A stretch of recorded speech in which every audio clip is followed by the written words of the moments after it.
A very good afternoon to all the students who are present today for yet another lecture of third year BCom semester 5 for the subject of management. I, Professor Shivangi Sethi, warmly welcome one and all.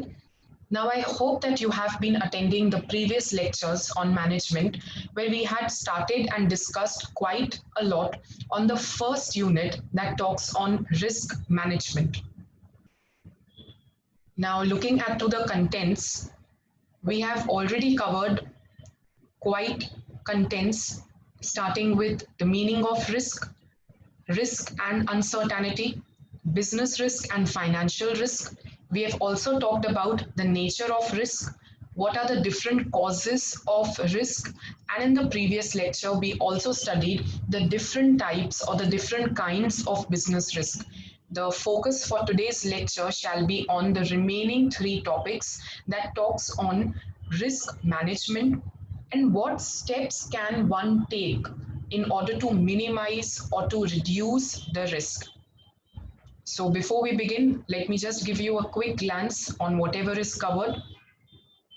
So we have done the meaning of risk, as you can see, the difference between risk and uncertainty. I would be going quickly as we have already revised it twice or thrice.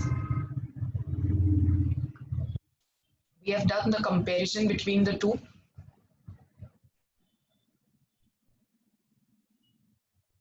We have understood the difference between business risk and financial risk as to what is the meaning and what are the different types of it.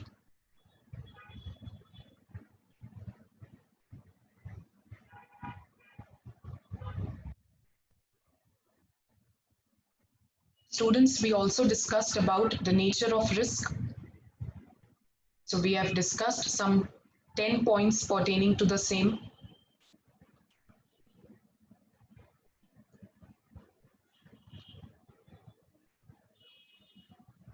We have done the causes of risk, which we even revised in the previous lecture. The different factors that causes the risk to arise.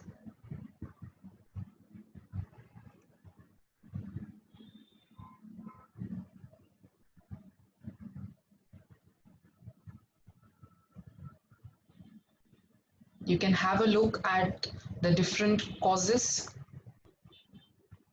that would lead a risk to occur.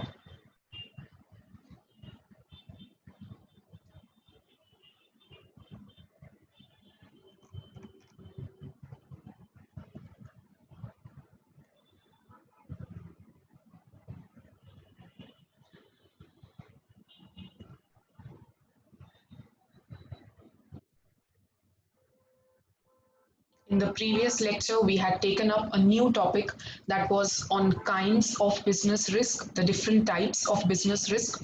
So let me just give you a quick revision of the same, and then we begin with the next topic, new topic, that is risk management. So there could be different kinds of business risk that we had talked about. The first could be the risk emerging due to the competitive environment, because as we know, a company works in an environment where it is surrounded by number of other companies who may be selling products which are similar to our products. They may be selling products which can be substituted in place of ours.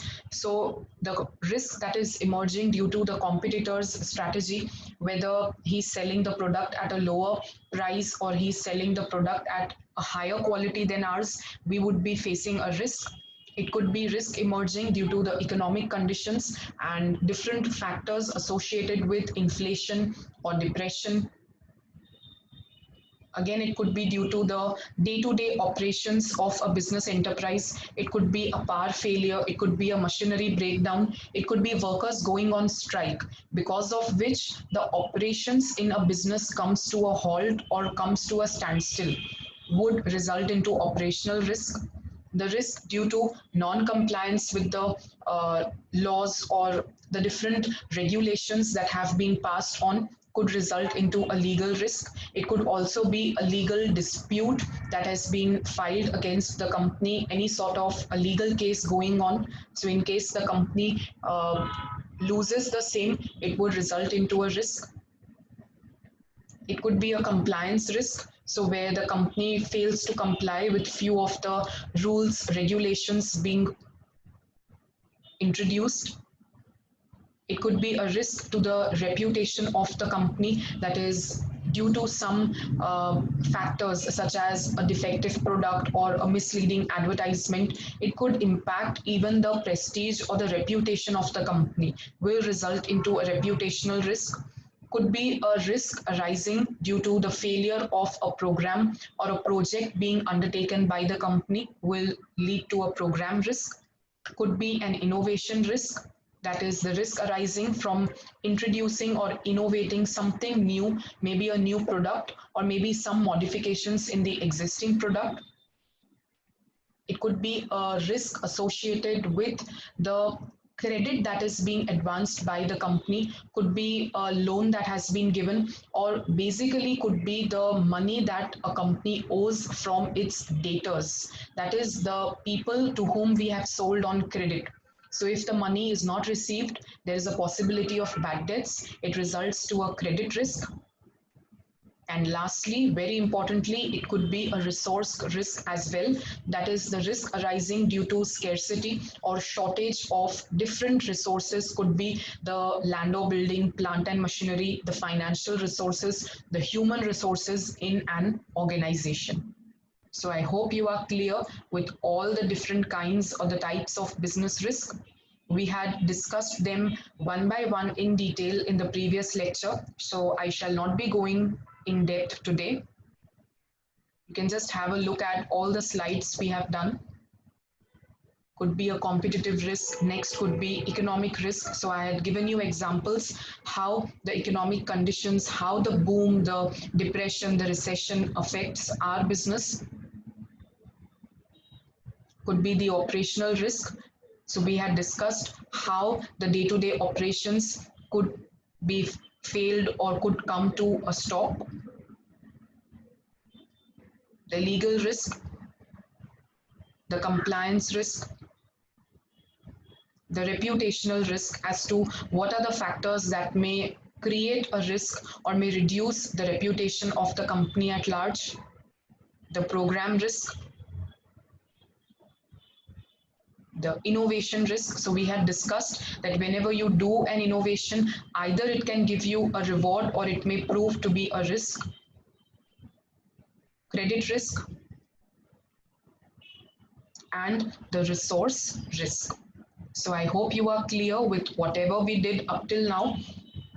Moving on to the last few topics of the unit with which we can finish the unit today. Now we shall talk on risk management. Now, up till now in the entire chapter, you have been talking only about risk, the types of risk, the causes of risk, but hardly did we discuss as to how the risk can be managed or how it can be minimized. In the first lecture itself, I taught you that risk is a possibility, a probability of something bad to happen. A potential of loss is nothing but a risk. But I also told you that the probabilities or the possibilities to that outcome can be assigned.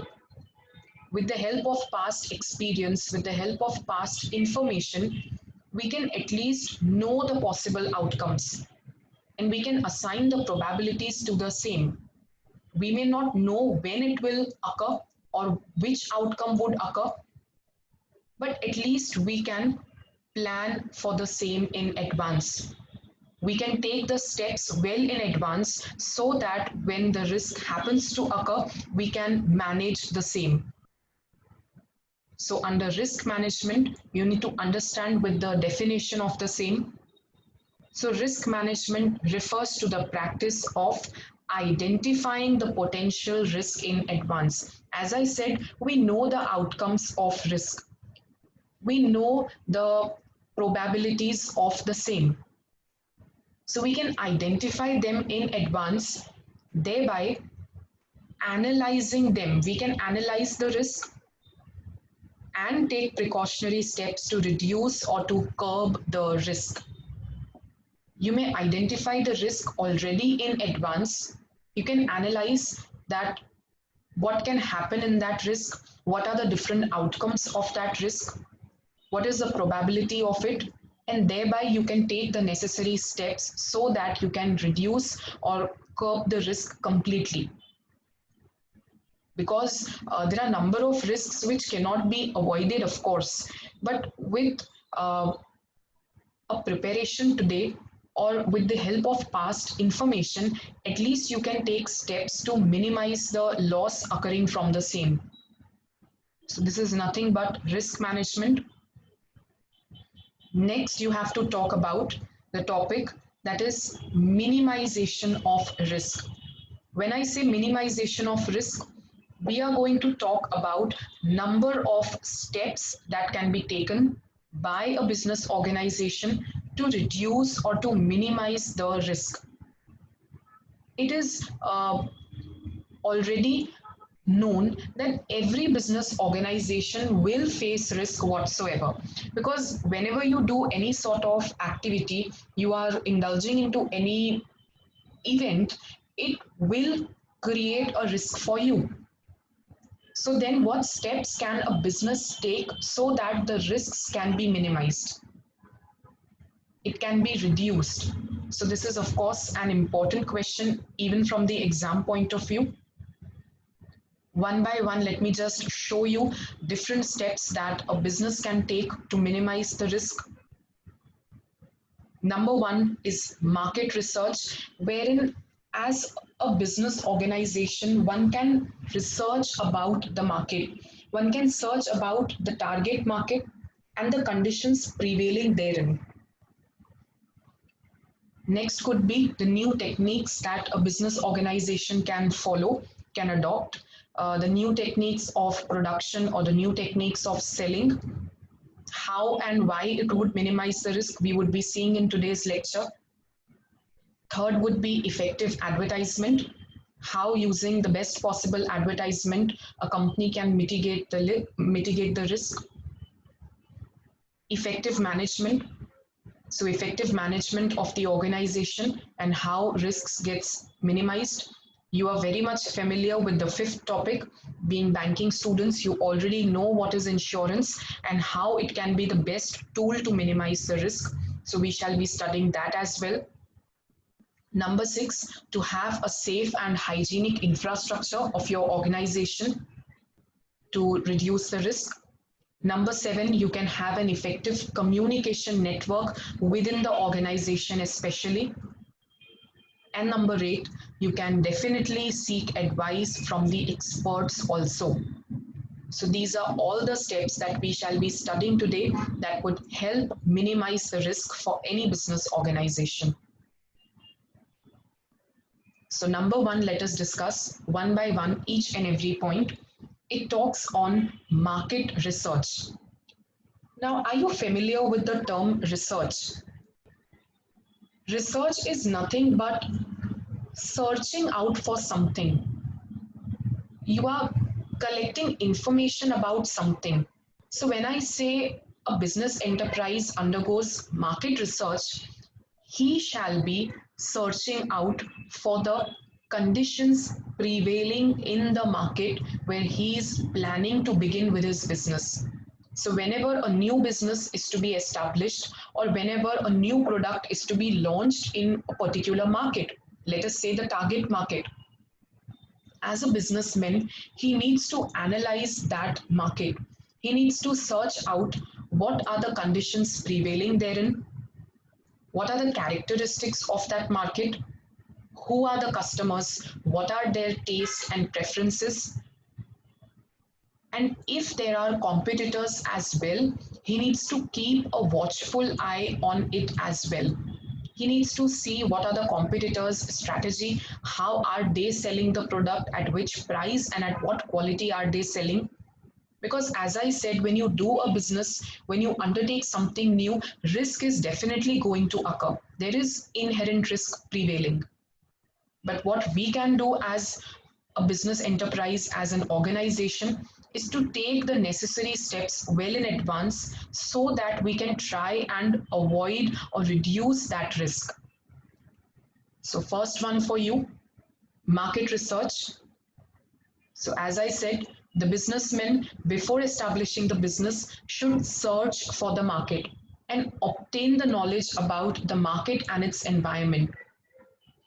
And when I say market, we are talking about the target market where he's planning to launch his product or to establish his business. Not only this, he needs to keep a constant eye on the quality, prices, advertisement, and the promotion of goods produced by the competitors so that he is always a way ahead than those who are competing to sell the same or the similar product. So, with this, he himself can adjust his own goods according to the prevailing conditions of the market. Number two, the second step to minimize the risk could be experimenting with new techniques. Now, when I say experimenting with new techniques, it is because the business is operating in a dynamic environment. The micro, the macro factors keep on changing. It could be change in the technology, for example.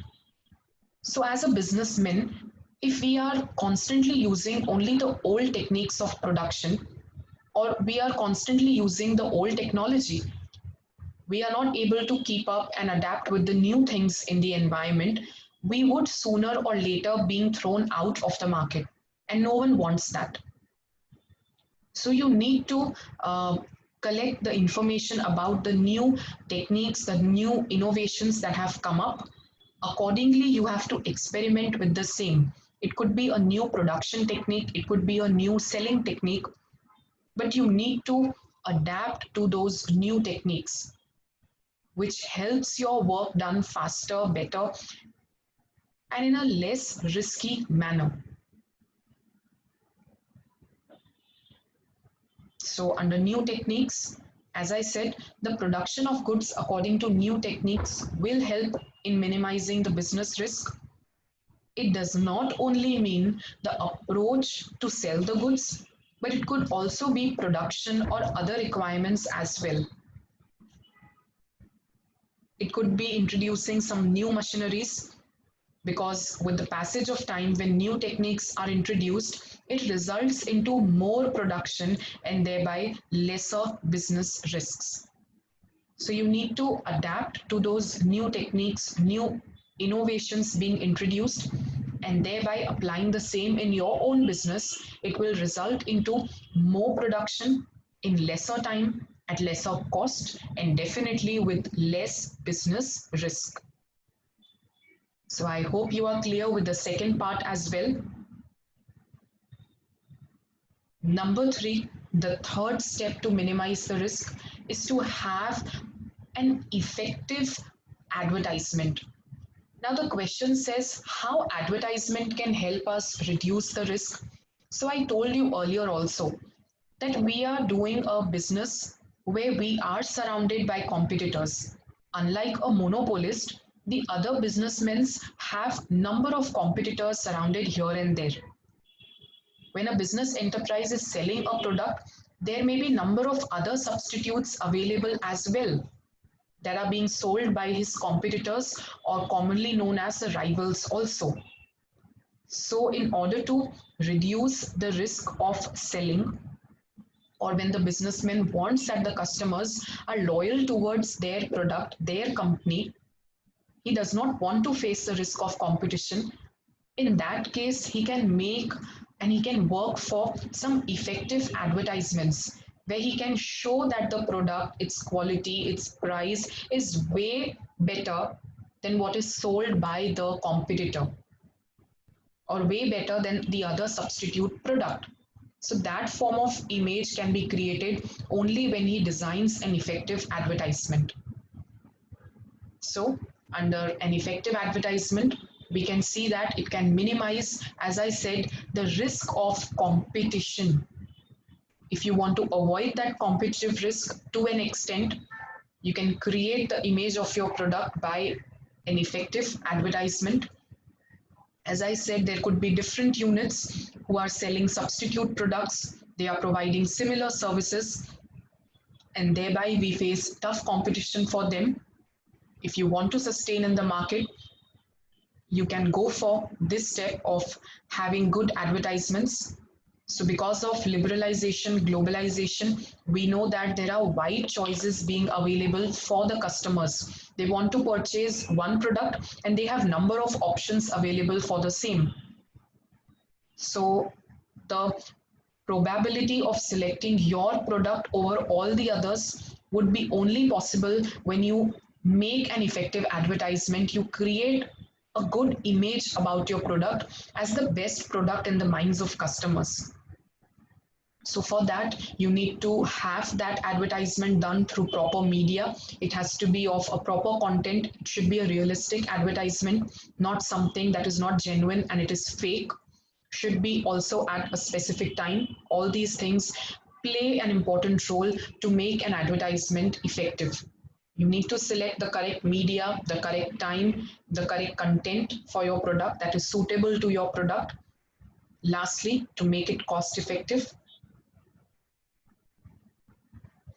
Next is number 4.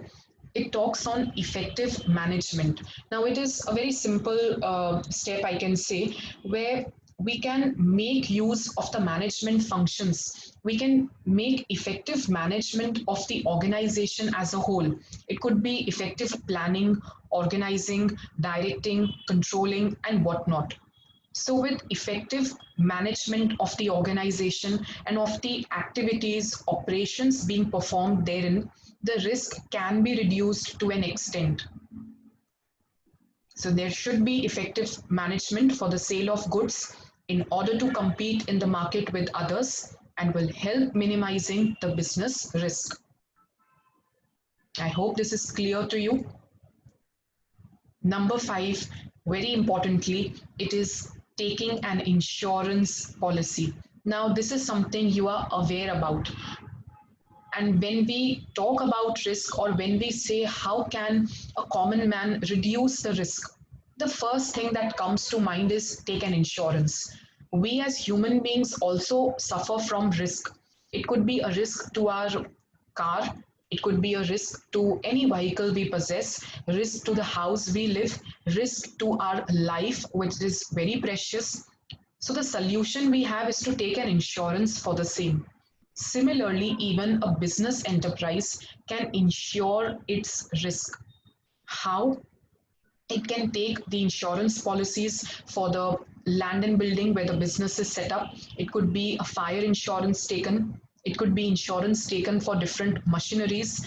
It could also be insurance taken for a key personnel, a employee who is of utmost importance in your organization. Similarly, the insurance of goods can also be taken. Inventory can also be taken. We see that today, whenever we buy some products, we are given the assurance in the form of warranties. And as customers, we want and we prefer those products where we get the warranty facility available. We feel that the product is of good quality.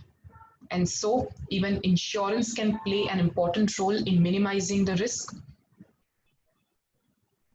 So, there are two aspects to insuring of goods. First is ensuring the goods that is satisfying the customer about the product quality. It is a common human tendency, customer tendency, that we feel the product which comes with a warranty or has the insurance attached with it, we feel it is of a good quality, a better quality than the one without the warranty. So we would be more interested to buy these products. So ensuring the goods is one of the strategic skill that can help a lot in flourishing a new business. You want to create a new business, you want to develop the same, ensuring the goods can help a lot. I can give you a very simple example here that people would prefer to buy new cars instead of the used cars because new vehicles and new cars would come up with the insurance with it, will come up with the assurance of warranty associated. You buy any electronic gadget today and you get warranties for a year, for 2 years, definitely creates our assurance in our mind that it is a product of good quality. So the risk of selling can be minimized. Also, the inventory can be insured. So the company's property, business equipment, vehicles can be insured. They can maintain a workers' compensation policy as well.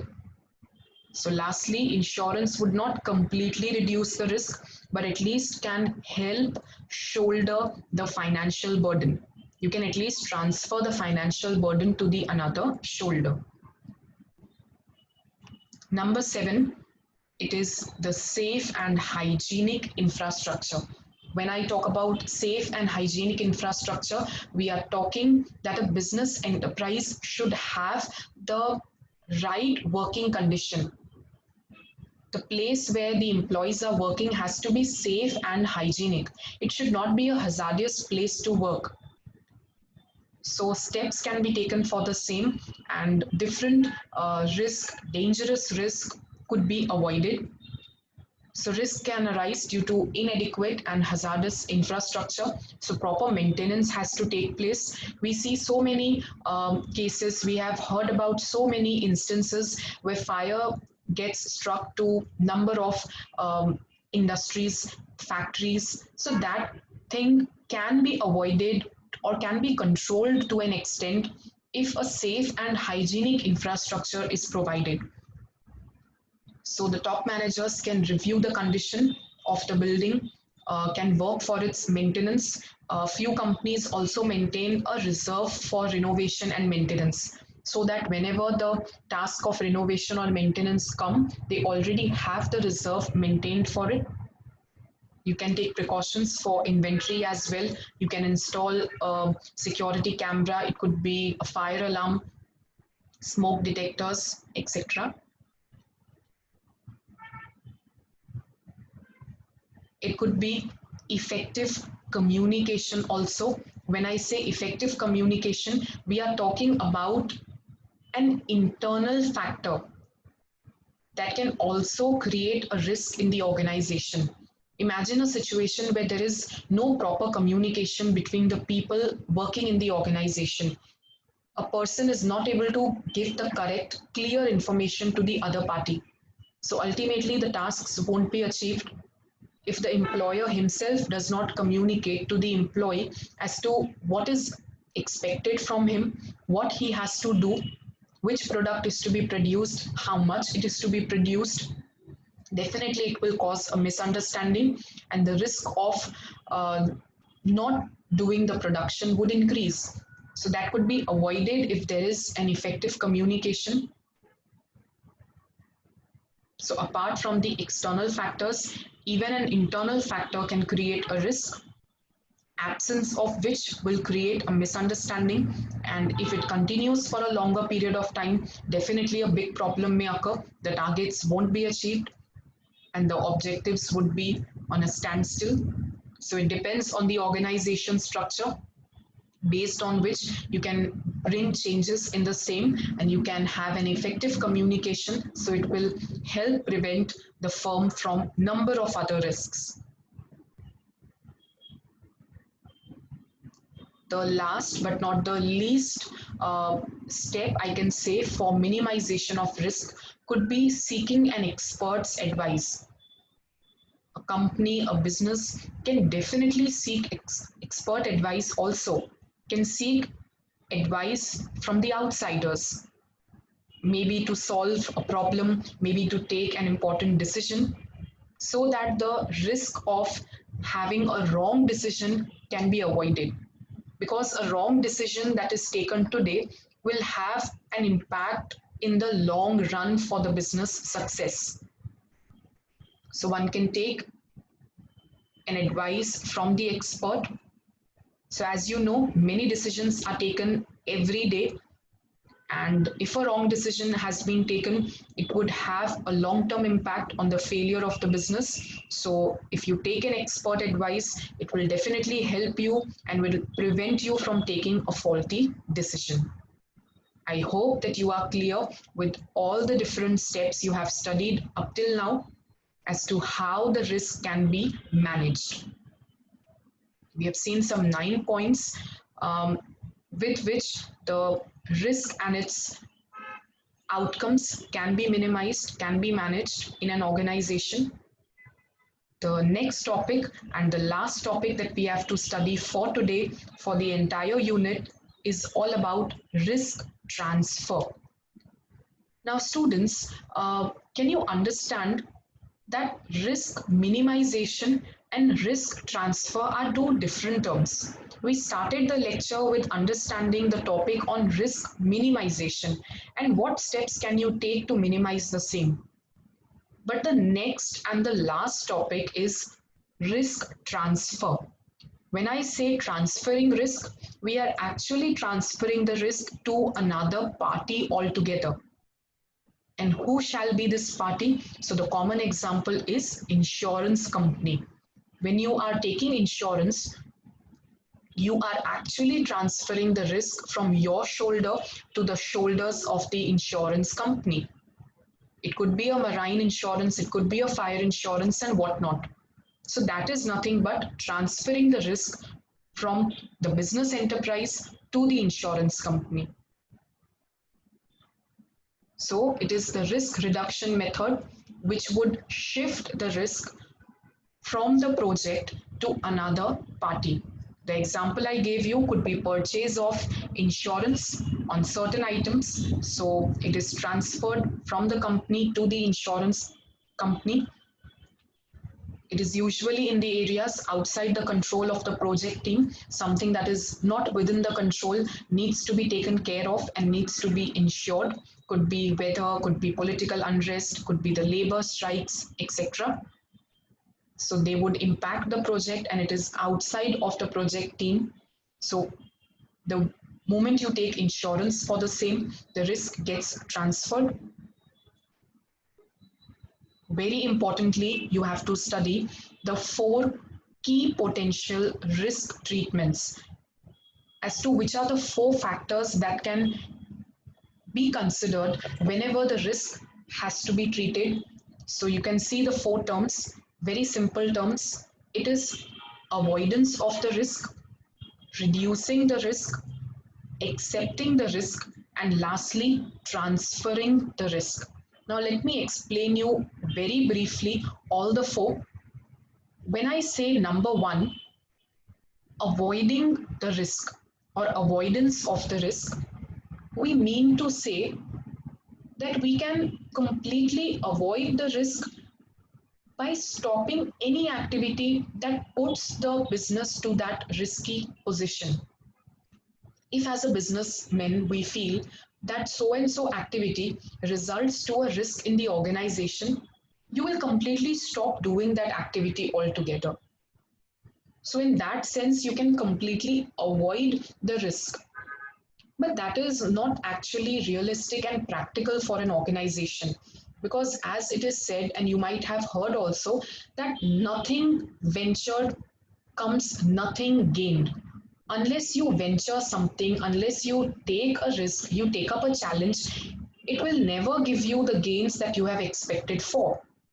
But still, the first treatment that you can give to a risk or the first way of treating the risk would be to completely avoid the activity altogether that can create the risk. I hope you are clear with the first. Second, you can see is reduction or to reduce the risk. Now, over here, as a business enterprise, in order to reduce the risk, steps can be taken so that the potential that an incident will occur can be minimized. Now, when we are talking about risk reduction strategies, we have to pay attention to one part, one aspect of it, that the investment or the cost that you are bearing, you are incurring on risk reduction strategies should not be more than the loss that would actually happen when the risk occurs. I would repeat myself again. When you say that we would be taking the risk reduction strategies to reduce the risk, you need to measure the cost of reducing the risk with the cost of loss that would actually occur, because you need to pay attention that the cost you are incurring to reduce the risk should be of course lesser than the cost when the loss actually happens. Otherwise it is needless to take any risk reduction step. Number 3, again, it is acceptance of the risk. Or we can say we are not going to take any sort of risk reduction step. We are not going to work for avoiding the risk or reducing the risk or even transferring the risk, but we would simply accept it as in when it occurs. But again, it is the most dangerous treatment you can show to a risk, because once you say you would just accept as in when it occurs, you are actually inviting the risk of underestimating the potential losses. So when it will happen, you will have to accept the loss, and it could be huge also. Lastly, we all know that one of the treatment to treat the risk could be transferring the risk. When I say transfer, it is nothing but shifting the burden of risk from the business to the insurance company. So you can be taking insurance policies for different factors, for different risks. Ultimately, the risk gets transferred. In case there would be any loss, we can get the benefit, we can get the claim passed from the insurance company. I hope you are clear with the chapter today. We have done two topics. A quick recap. So we have studied about risk minimization. That is, how would you minimize the risk? So there were some 9 points we talked about to minimize the risk. We have talked about risk transfer also, as to how the risk can be transferred to another party, particularly the insurance company. Right now, we have studied about the four typical treatments that one can show against risk: either avoid, reduce, accept, or transfer. I end the chapter, Unit 1 today, on the note that if you don't invest in risk management, it doesn't matter what business you are in, it is always a risky business. So, definitely, we need to invest in risk management. We need to manage the risk whatsoever. Otherwise, whatever you shall do, whichever activity you shall perform in your business, it will be a risky business. I hope you are clear with the first unit. Um, I would be sharing with you the notes also for Unit 1 in the Google Classroom. Still, if you have any doubts, you can always comment the doubts in the Google Classroom of your respective class, and I shall be answering to them at the earliest. We would be meeting soon in the next lecture, where first of all, I shall be putting a small quiz in the lecture based on the topics we have done in risk management. So be prepared for the same. Also, we would be starting with the second unit that talks on learning organization. So thank you so much for the day. See you soon in the next online lecture for management. And until then, happy learning.